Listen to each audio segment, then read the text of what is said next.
Donald Trump has gone toe-to-toe with dictators, allies, and enemies alike. These are the moments that put America back on top. In early 2025, President Trump's tough stance reached America's closest neighbor, Canada. On February 20th at the Republican Governors Association, Trump joked to the crowd, I call him Governor Trudeau. I said, Governor Trudeau's doing a wonderful job. I think it's actually cost him his election, if you want to know the truth. But this was no laughing matter to Justin Trudeau. Trump was serious about America coming first, even teasing annexation to get better deals. And to be honest with you, Canada only works as a state. We don't need anything they have. Trudeau pushed back publicly, tweeting, there isn't a snowball's chance in hell that Canada would become a part of the United States. But Trump's pressure was relentless. Ultimately, Trudeau's grip on power slipped amid the U.S. trade showdown, and he announced his resignation. Last night over dinner, I told my kids about the decision that I'm sharing with you today. I intend to resign as party leader, as Prime Minister. After Trudeau stepped down, Mark Carney took over as Canada's Prime Minister. But Trump didn't ease up. In their first White House meeting, Carney said to Trump, having met with the owners of Canada over the course of the campaign last several months, it's not for sale, won't be for sale ever, but the opportunity is in the partnership. Trump smirked and replied, but never say never. Never say never. As of today, a trade deal has yet to be reached with Canada. Only time will tell who comes out on top. But when it comes to Trump, I think we all know the answer. When Colombia tried to defy Trump on taking back its illegal migrants, it quickly learned that Trump was dead serious. At first, Colombia's president refused to accept deportation flights of Colombians from the U.S. Trump responded with a bold threat, slapping a 25% tariff on all Colombian imports, plus visa bans and sanctions. Facing economic ruin, Colombia folded like a lawn chair. In a late-night call, they agreed to all of Trump's terms, with no conditions. The Colombian government even sent its presidential jet to pick up their deported citizens from the U.S. Trump then held off on the tariffs. Once more, Trump's firm stance delivered results. Colombia backed down and took care of its people, just as Trump demanded. Trump took a no-nonsense approach with Mexico as well. He was fed up with drug cartels and chaos at the southern border. Trump even offered to send U.S. troops into Mexico to wage war on the cartels. An offer Sheinbaum publicly refused, insisting sovereignty is not for sale. Presidente Trump dijo, queremos ayudar a México. Y para ayudar a México, pues queremos mandarles, entre otras, tropas, o si es que lo necesitan. Y yo le dije, no, presidente Trump, eso no.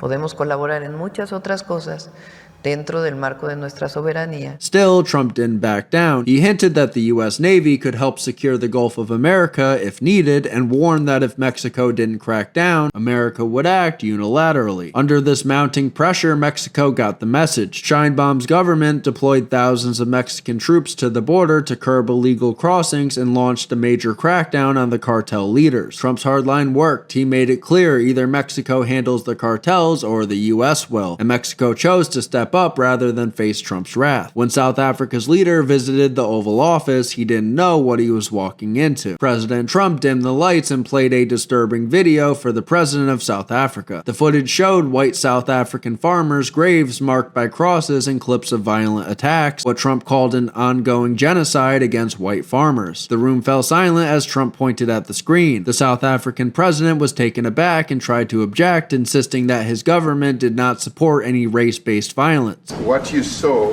the speeches that were being made, one, that is not government policy. We have a multi-party democracy in South Africa that allows people to express themselves, political parties to adhere to various policies, and in many cases, or in some cases, those policies do not go along with government policy. The fake news tried to change the subject, but Trump was persistent. Mr. President, the Pentagon announced it would be accepting a Qatari jet to be used as Air Force One. What are you talking about? What are you to respond to? You know, you to get out of here. What does this have to do with the Qatari jet? They're giving the United States Air Force a jet, okay? And it's a great thing. We're talking about a lot of other things. It's NBC trying to get off the subject of what you just saw. You are a real, you're a terrible reporter. It was a dramatic moment, a U.S. president publicly challenging a foreign leader to stop attacks that the world had largely ignored. Even the establishment's favorite dictator felt Trump's fire. In a tense February meeting at the White House, President Trump and Vice President J.D. Vance confronted Ukrainian President Volodymyr Zelensky head-on. Zelensky was seeking more U.S. support against the Russian invasion, but Trump was in no mood for what he saw as lectures. J.D. Vance lashed out first. Mr. President, with respect, I think it's disrespectful for you to come into the Oval Office and try to litigate this in front of the American media. Right now, you guys are going around and forcing conscripts to the front lines because you have manpower problems. You should be thanking the president for trying to bring an end to this conflict. The atmosphere was explosive. Zelensky warned that Russia's war could eventually reach America. First of all, during the war, everybody has problems. Even you, but you have nice ocean and don't feel now, but you will feel it in the future. That's when Trump snapped. God bless. You don't know that. God bless. God bless. You will not have a war. Don't tell us what we're going to feel. We're trying to solve a problem. Don't tell us what we're going to feel. I'm not telling you. Because you're in no position to dictate that. That's Remember exactly what this. You're in no position to dictate what we're going to feel. Trump had heard enough. He basically told Zelensky that the U.S. would not be dragged into a never-ending war, and he even had Zelensky promptly escorted out for what he deemed disrespect. Ukraine and America eventually reached a minerals deal, but to this day, the war in Ukraine rages on. North Korea saw both sides of Trump, fire and fury, then an opening for peace. Early on, Trump famously dubbed Kim Jong Un as Little Rocket Man and warned that North Korea's nuclear threats would be met with fire and fury. Critics feared his fiery rhetoric might spark a war, but Trump's hard stance brought Kim to the table. In 2018, the two leaders held a historic summit in Singapore, and by 2019, an even more astonishing moment arrived. Trump became the first sitting U.S. president to step into North Korea. The North Korean leader, one of the world's most brutal dictators, greeted President Trump like an old friend. "Good to see you again," he said. "I never expected to meet you at this place." It's my honor. Would you like me to step across? Then, with a step, the president walked onto North Korean territory. I'd be very proud to do that. Okay, let's do it. Come on. Clearly relishing the moment, another handshake before the cameras. The world watched in disbelief as the tension cooled. "We met and liked each other from day one," Trump said, highlighting the personal rapport he built with Kim. The two talked for over 40 minutes and agreed to restart negotiations. Trump turned a hostile standoff into a handshake and hopeful talks. He used tough talk and then bold diplomacy to defuse a nuclear crisis. In the end, North Korea paused nuclear testing, and somehow Trump was never awarded a Nobel Peace Prize. Interesting. When it came to Iran, President Trump took a stance tougher than ever before him. Years of Iranian nuclear cheating and aggression had met their match. In 2025, when Iran's regime was inching towards a nuclear weapon, Trump didn't hesitate. He teamed up with Israel for a series of decisive military strikes. In a massive operation with precision bunker buster bombs, U.S. and Israeli forces bombed Iran's key nuclear sites, hitting enrichment facilities buried deep underground. Trump announced that The strikes were a spectacular military success.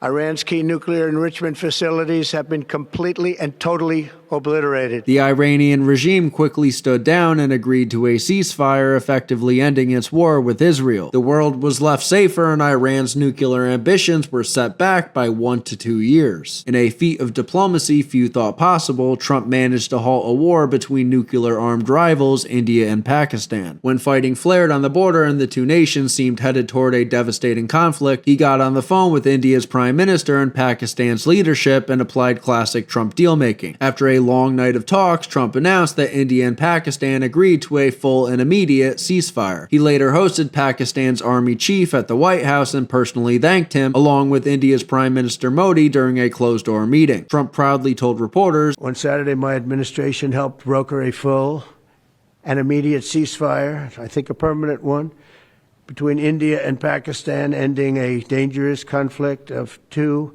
nations with lots of nuclear weapons. There were even calls to nominate Trump for a Nobel Peace Prize for preventing what could have been a nuclear catastrophe. While some officials in New Delhi downplayed U.S. mediation, there's no doubt that Trump's direct engagement forced the issue. It was yet another example of Trump doing what other presidents wouldn't, getting personally involved to broker peace and succeeding. From the very start, Trump tried to give Vladimir Putin the benefit of the doubt. But when Putin refused to play ball, especially regarding the war in Ukraine, Trump's tone changed dramatically. As months passed with no peace deal, Trump grew disappointed with the Russian leader and openly said so. I'm disappointed in President Putin.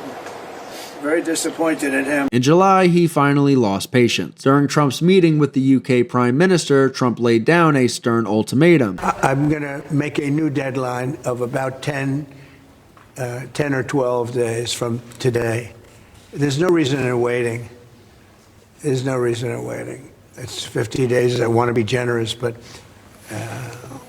we just don't see any progress being made. He warned that if Putin didn't cooperate, the economic pain would be severe, hinting at tariffs on Russian oil exports and more. This was a stunning turnaround from the friendly overtures of the past. Trump even vented that we get a lot of bullshit thrown at us by Putin, for you want to know the truth.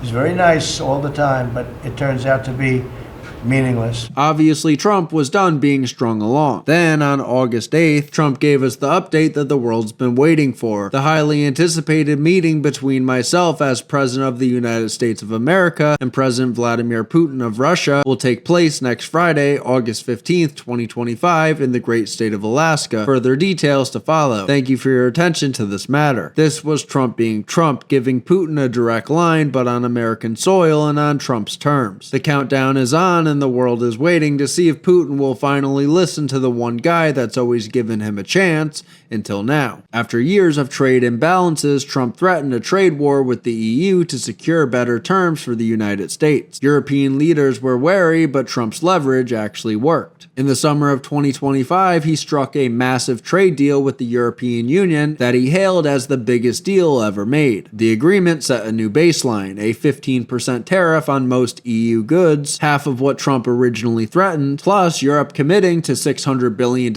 in new investments in the U.S. economy. The EU also pledged to dramatically increase purchases of American energy and military equipment. Even the EU President Ursula von der Leyen admitted 15% is not to be underestimated, but it is the best we could get. Funny enough, back in April of 2025, she strongly declared, Europe has not started this confrontation. We do not necessarily want to retaliate, but if it is necessary, we have a strong plan to retaliate and we will use it. Her change in tune is consistent with Trump's tough negotiating style. Trump averted a transatlantic trade war and won huge concessions that benefit American farmers, workers, and industries. At the same time, Trump fundamentally reshaped NATO. He had long complained that European members weren't paying their fair share for defense. In his second term, he forced the issue in a way that no one expected. NATO leaders agreed to a new goal, 5% of GDP on defense spending by 2035, more than double the old 2% target. European governments weren't happy about the steep costs, but they went along to placate Trump and keep the US committed to NATO. As a result, America's allies started pulling more weight, buying more tanks, ships, and jets, often US made, which boosts our economy too. By getting NATO to step up and by securing a favorable EU trade deal, Trump scored wins that experts said were impossible. He proved that a mix of pressure and deal-making could get even wealthy allies to treat the US more fairly. This was America first in action. Better trade, stronger alliances, and allies finally paying their fair share. Right after taking office in January 2025, Trump launched a fresh trade war against Beijing. He slapped 50% tariffs on Chinese steel, tech, and consumer goods. Xi Jinping fired back with token tariffs of his own, yet the pain landed hardest in China. Within months, Chinese social media feeds were filled with clips of silent factory floors in key Chinese cities. A TikToker who works as a bulk trade supplier shared in his video the huge pressure he's under after the sudden increase in U.S. tariffs. 订单量5000多万美金，今年我们订单已经排到了26年的5月份。 Our orders are worth over $50 million US. This year, we're already booked through May 2026. But with this 30% tariff hike, the impact on us is huge. If you're a small startup, it's not such a big deal because you don't ship enough to fill an entire container. But for us, it hits hard. Our profit margins in bulk trading are already razor thin. Now with a 34% tariff, it's like getting knocked to the ground. This was proof that Trump's pressure was biting. As of recording this, there's no deal yet, but America already holds the upper hand. US companies are reshoring jobs, farm exports to alternative markets jumped, and Wall Street rallied on Washington's tougher stance. Trump's message is clear: China blinks first or keeps bleeding. In my opinion, I think China will follow suit after the EU deal, but only time will tell. Finally, we come to the one world leader that Trump never had to confront: Israel's Prime Minister Benjamin Netanyahu. In fact, Netanyahu says Trump is the greatest friend Israel has ever had in the White House. Unlike the showdowns Trump had with others, his relationship with Bibi was all smiles and solidarity. Some critics say Trump's bond with Netanyahu was too easy. While he hammered other allies for defense cash and fair trade, Trump gave Israel almost everything it asked for. Has Trump been too generous? Perhaps. But he also saw a bigger play. A strong Israel keeps Iran in check and gives America a solid partner in the Middle East. In Trump's view, that trade-off was worth it. So while critics question the cost, Trump's record shows a clear bet: stand with Israel now, reap security benefits later. In the end, he judged the alliance a win for America. Thank you for watching, and click one of those videos on the screen for more awesome lists and breakdowns.